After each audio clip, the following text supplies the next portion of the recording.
పిఠాపురం వర్మ తెగించేసినట్టున్నారు. ఏదైతే మొన్న నాగబాబు స్టేట్మెంట్ తర్వాత వర్మ వర్గీయులు ఆగ్రహంతో రగులుతున్నారు.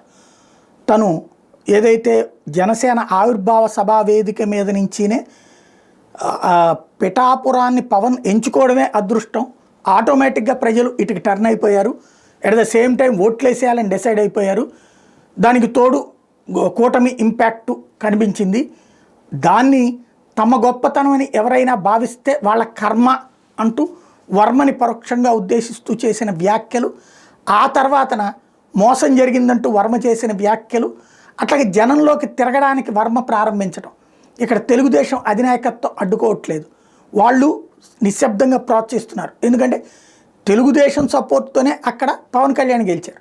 పవన్ కళ్యాణ్ ఇండివిజువల్గా పోటీ చేస్తే భీమవరంలో ఓటమి, గాజువాకలో ఓటమి చూశారు.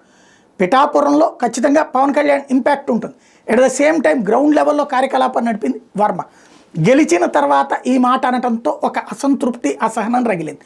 స్వయంగా ఆ రోజున పవన్ కళ్యాణే నా గెలుపులో కీలక పాత్ర పోషించారు పవన్ కళ్యాణ్ అని చెప్తే, ఇప్పుడు ఆయన కర్మ లాంటి వ్యాఖ్యలతో అక్కడ ఉద్రిక్త వాతావరణం ప్రారంభమైంది.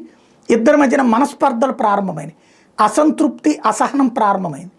ఆటోమేటిక్గా వర్మ పదే పదే స్టేట్మెంట్లు ఇస్తున్నాడు. కాకపోతే అది కంట్రోల్ చేసేస్తున్నారు. తెలుగుదేశం అనుకూల పత్రికలు టీవీలో హైలైట్ చేయట్లేదు, కానీ సోషల్ మీడియాలో హైలైట్ అవుతుంది. చివరికి ఇప్పుడు పతాక స్థాయికి చేరింది. అక్కడ ఒక ఏదైతే వాళ్ళ జరిగిన కార్యక్రమంలో పిఠాపురం నియోజకవర్గంలో తెలుగుదేశం పార్టీ జనసేన నేతల మధ్యన ఓ చిన్నపాటి తోపులాట జరిగింది. అది ఘర్షణ అన్నాను నేను. చందుర్తిలో వాటర్ ప్లాంట్ ప్రారంభోత్సవం అన్నటువంటి జనసేన ఇన్ఛార్జి శ్రీనివాస్ చేస్తున్నారు. అక్కడికి తెలుగుదేశం వాళ్ళు వచ్చారు. వర్మేరి అని అడిగారు, వర్మని పిలవలేదు అని చెప్పారు. అదేంటి ఇద్దరం కలిపి కూటమి కదా అని చెప్పారు. ఈయన పట్టించుకోకుండా ఇనాగ్రేషన్ చేయబోస్తుంటే అడ్డుకున్నారు. మాజీ ఎమ్మెల్యే వర్మని పిలవకపోవడం మీద ఆగ్రహం వ్యక్తం చేశారు. వర్మ చెప్తేనే పవన్ కళ్యాణ్కి మేము ఓట్లేసామంటే తెలుగుదేశం పార్టీ కార్యకర్తలు.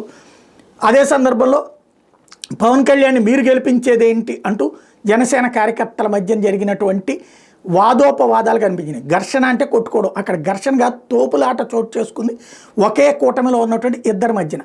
ఇక్కడ అనవసరంగా రాజేసుకుంటున్నారని చూసుకోవాలి. ఒక్కసారి ఆ దృశ్యాలు చూద్దాం.